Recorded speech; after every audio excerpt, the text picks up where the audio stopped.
President Trump seems to be tempering expectations ahead of his meeting with Vladimir Putin Friday in Alaska. Trump hoping it will help end Russia's war in Ukraine, but notably he suggested it will not include Ukraine's. Keon says you didn't see it fair, but it was probably like $15. Okay, what did you say in it, Keon Blake? You got my attention. Send in another dollar and tell me what your question was in there. President Vladimir Zelensky. This is really a feel-out meeting, a little bit. And President Putin invited me to get involved. He wants to get involved. I believe he wants to get it over with. Now, I've said that a few times, and I've been disappointed. We're going to see what he has in mind. And if it's a fair deal, I'll reveal it to the European Union leaders and to the NATO leaders and also to President Zelensky. I think out of respect, I'll call him first. And then I'll call them after. And I may say, lots of luck, keep fighting, or I may say we can make a deal. My sources on this story tonight, former CNN Moscow bureau chief Jill Dougherty and CNN military analyst Colonel Cedric Leighton. Jill, let me start with you. So if the president is serious about this, as wanting to use this as a way to feel Putin out, what opportunity do you think that provides to Vladimir Putin? Well, I mean, the president has had numerous opportunities to feel him out. They've had, I believe it's 5 conversations by phone. And so this is obviously, it's a personal meeting. But talking on the phone is not the same as meeting in person and shaking someone's hand. Conversations like this that are of this importance need to be done in person. So, you know what I mean? It's way different when you talk to someone in person. But I think it gives advantage to Putin. And I'll give Trump the benefit of credit here. Guys, keep in mind, the Biden administration didn't talk to Putin for years. The last time anyone talked to Putin from the United States was in 2021. So this is, a big step towards diplomacy, is that meeting in person. And that is because Putin can be a very convincing person. And that is going to be his mission when he goes to Alaska, to convince President Trump that the real obstacle here is not Vladimir Putin. The real obstacle is Volodymyr Zelensky. And that, I think, is what he wants to do. Just blame it on Zelensky. So it's an advantage to Putin. And I would have to question, why do you need a summit at this point if things are so unclear? There are very few details about this that are known at this point. One big piece of this, Colonel Leighton, is the location, right, of this summit in Alaska, a former Russian territory, very close to Russia. Also worth noting, this is the first time that Vladimir Putin will be on NATO-controlled soil since that arrest warrant went out from the International Criminal Court in 2023. How are you thinking about this from a strategic perspective? Because this region of the world is also very strategically important for the United States. Yeah, it certainly is, Casey. And one of the big things, of course, is the Arctic, when it comes to minerals, rare earth minerals, oil, gas, all of that is up in the Arctic. And not only have the Russians been interested in that area for a long time, but the Chinese are also very interested in that. But when it comes to Putin going to Alaska, from a domestic standpoint, as Jill has pointed out before, the Russians are ecstatic about this. They love the fact that this is a former Russian territory that, oh, by the way, they would like to have back. At least some elements of Russian society want to have back. Now, Trump could turn the tables on that if he so chose, and make it very clear that Putin is coming to America, literally, and he's doing this basically at Trump's bidding. But I don't think that's going to happen. So from a strategic standpoint, I think it may be a lost opportunity for Trump to basically, in essence, put Putin in his place. That's not going to happen.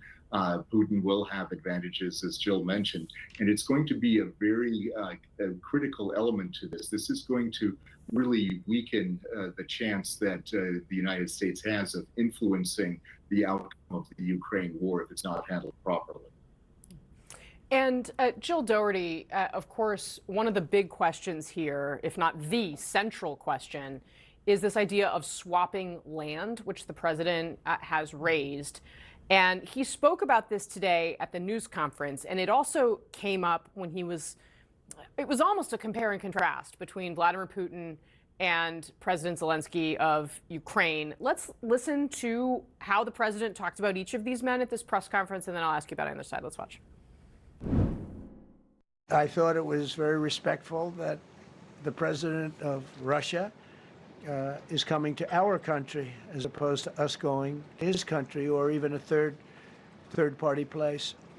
And I get along with Zelensky, but, you know, I disagree with what he's done. Very, very severely disagree. This is a war that should have never happened, wouldn't have happened. I was a little bothered by the fact that Zelensky was saying, well, I have to get constitutional approval. I mean, he's got approval to go into war and kill everybody, but he needs approval to do a land swap. What do you make of how he talked about each of those men there? Well, he actually does have to get approval constitutionally for a land swap. If there's to be any type of transfer of land, according to the Ukrainian constitution, he does have to have that approved constitutionally. So I think the American president is dismissing that, perhaps not understanding that really is part of the deal. And, you know, Well, Ukraine's a fake country, bro. Come on, let's be honest here. I think the future of Zelensky is really, really important in all of this. We don't talk about it a lot, but I think one of the things that the Russians are trying to do is put Zelensky in a really difficult situation. I mean, if he agrees to a land swap, which still is very unpopular among Ukrainians, then he risks political problems at home, which is exactly what the Russians want. And then if he does do it, if he doesn't do it, then he risks alienating President Trump, and that creates military. And let's talk about this land swap real quick. I got another clip here where he talks about it a bit more. Let's watch this. This is a land swap.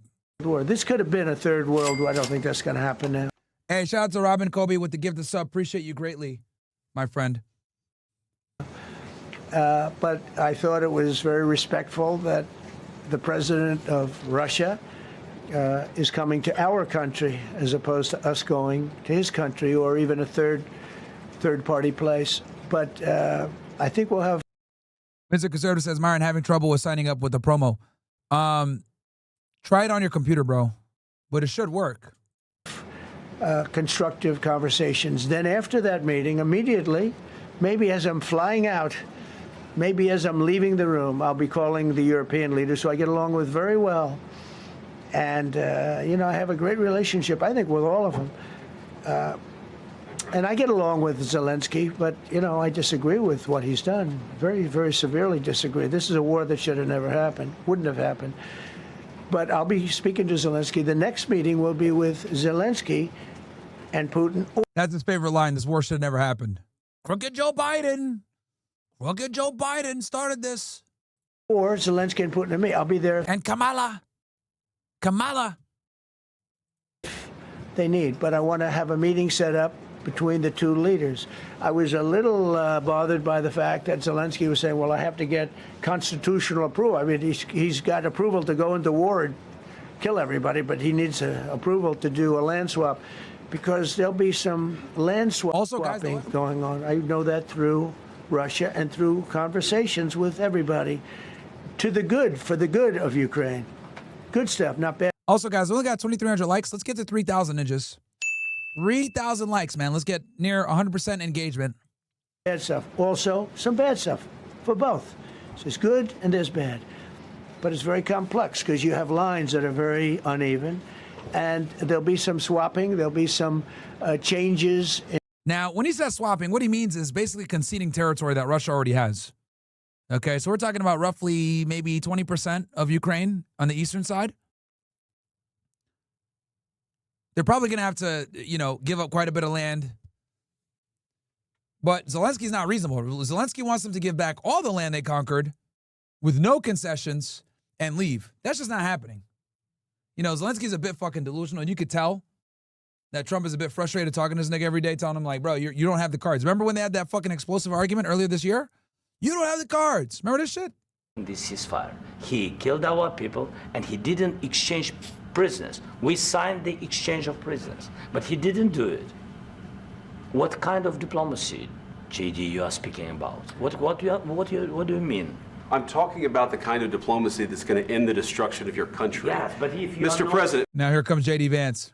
Mr. President, with respect, I think it's disrespectful for you to come into the Oval Office and try to litigate this in front of the American media. Right now, you guys are going around and forcing conscripts to the front lines because you have manpower problems. You should be thanking the president for trying to bring an end to this conflict. Have you ever been to Ukraine that you say what problems we have? I have been to. Come once. I've actually watched and seen the stories, and I know what happens is you bring them on a propaganda tour, Mr. President. Bro, I couldn't believe this shit went down. Remember, guys, this is like a month into Trump's presidency. I think this happened like, what, February or some shit? Yeah, February 28th. Wild. Do you disagree that you've had problems bringing people into your military? We have problems. And do you think that it's respectful to come to the Oval Office of the United States of America and attack the administration that is trying to prevent the destruction of your country? A lot of questions. Let's start from the beginning. Sure. First of all, during the war, everybody has problems. Even you, but you have nice ocean and don't feel now, but you will feel it in the future. God bless. You don't know that. God bless. God bless. You will not have They got pissed off when he said you will feel it in the future. war. Don't tell us what we're going to feel. We're trying to solve a problem. Don't tell us what we're going to feel. I'm not telling you. Because I'm you're in no answering on this position to question. dictate that. That's Remember exactly what this. you're doing. I'm not You're dictating. in no position to dictate what we're going to feel. The fact that this happened in front of fucking mainstream reporters is wild. We're going to feel very you will good. Feel influence. We're going to feel very good and telling very you, strong. You will feel influence. You're right now not in a very good position. You've allowed From the yourself very- to be in a from very the bad very position, beginning and he of the happens war. to be right about From the it. very beginning of the war. You're not Mr. in a good Brown, position. I You don't was have in the cards right now. With us, you start having not playing cards. cards. But right now, you I'm don't. very You're playing serious, cards. Mr. President. You're I'm playing very cards. serious. You're I'm gambling the with the president lives in of war. millions of people. You think You're you- gambling with World War What do you- III. what do you think You're about? gambling with What do you World think War about? III. And what you're doing is very disrespectful to the country, this country. That's with back all to respect to you. your Far country. more than a lot of people said very they respect. should have. Have you said thank you once this A lot entire of meeting? times. No, in this Even entire today. meeting. Bruh. Yo, I remember when this shit happened, bro. I was in Vegas. I had to record a video and just upload it to talk about this shit. And it actually did very well. Seems like you guys really enjoy when I cover like breaking news right on my fucking from my phone in the hotel room. So this is kind of why sometimes, depending if like breaking news happens, I'll record a video right then and there and then upload it to the channel, and you guys really enjoy it. So this was like kind of the first video I did that followed that format. So, you know, whenever I travel or whatever, I will continue to do that whenever stuff pops off. I remember when AB got fucking grabbed up for shooting at the Aiden Ross event. Have you said thank Even you? today. You went to Continue to self-improve and keep your frame strong. Pennsylvania and campaigned for the opposition in October. Offer some words of appreciation for the United States of America and the president who's trying to save your country. Please. You think And you guys can see the big difference between the Biden administration and the Trump administration. The Biden administration just kept giving these guys money and didn't give a fuck. The Trump administration is being a lot more hardline about this because they want to end the conflict, versus the Biden administration didn't give a fuck. They just let it keep going. that if you will speak very loudly about the war, you He's can... not speaking loudly. He's not Yeah. speaking loudly. Your country is Can I- in big can I- trouble. can I Wait a answer? minute. No. Can You've I done a lot answer? of talking. Your country is in big trouble. I know. You're not I winning. know. You're not winning this. I... You have a damn We- good chance of we are coming out staying, okay because of Mr. us. President, we are staying in our country, staying strong from the very beginning of the war. We've been alone, and we are thankful. I said thanks You haven't in been this alone. cabinet, You and haven't not been only alone. in this We cabinet. gave you, through I this said thank stupid you. president, $350 billion. You voted we gave for you your military. See, there he goes. Yeah, bro, I was waiting until how long he was going to blame Biden. And surprisingly, he waited 3 minutes. Equipment, You and you voted men for are your brave, president. but they had to use our military. Yes. What about if, West if speaking? you didn't have You our invited military me- equipment, you invited if me you to didn't speak. have our military equipment, this war would have been over in 2 weeks. In 3 okay? days, I heard it from Putin. In 3 days. This is something Maybe new. That's a fact. Russia would have taken Ukraine in fucking days if it wasn't for NATO and Western intervention, bro. Less. In 2 weeks, of course, yes. It's going to be a very hard thing to do business like this. I tell you. Just say thank you. I said a lot of times that there, thank you accept to that, American people. accept that there are disagreements, and let's go litigate those disagreements rather than trying to fight it out in the American media when you're wrong. We know that you're wrong. But you see, I think it's good for the American people to see what's going on. I over understand, there. sir. I think it's I very understand. important. That's why I kept this going so long. You have to be thankful. You don't have the I'm cards. thankful. You don't have the cards. So now, fast forward, roughly 6 months later, right?